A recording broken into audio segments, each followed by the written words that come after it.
اعوذ باللہ من الشیطان الرجیم بسم اللہ الرحمن الرحیم السلام علیکم۔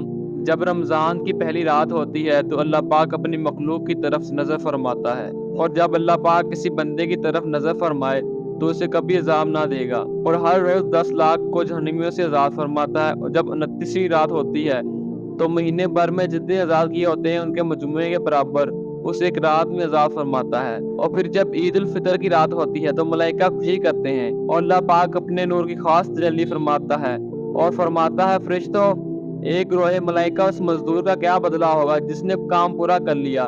فرشتے عرض کرتے ہیں، اس کو پورا اجر دیا جائے۔ اللہ پاک فرماتا ہے، میں تمہیں گواہ کرتا ہوں کہ میں ان کو بخش دیا۔ وہ رات جس میں اللہ تعالیٰ روزے داروں کی بخشش فرماتا ہے اور انسان کو وہ سب کچھ عطا کرتا ہے جو وہ مانگتا ہے، اس کو لیلۃ الجائزہ کہتے ہیں۔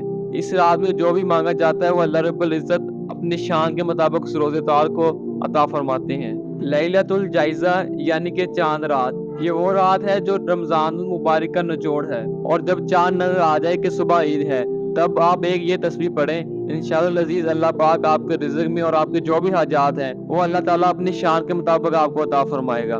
2 رکعت نماز حاجت کے ادا کرنے کے بعد آپ نے 11 دفعہ اول آخر درود ابراہیمی، اور پھر آپ نے ایک تسبیح یعنی کہ 100 دفعہ یا توابوں کی تسبیح کرنی ہے، اور اس کے بعد سجدہ ریز ہو کے اللہ تعالیٰ سے دعا کرنی ہے، انشاءاللہ العزیز آپ کو وہ ضرور ملے گا۔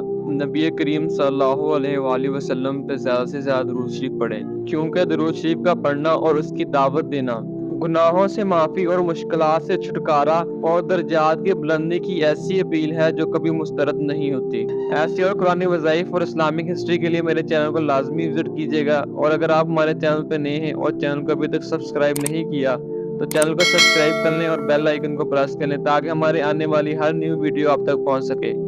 آنے والی نیو ویڈیو تک اجازت دیجیے گا۔ اللہ پاک آپ کا حامی ناصر ہو۔ اللہ حافظ۔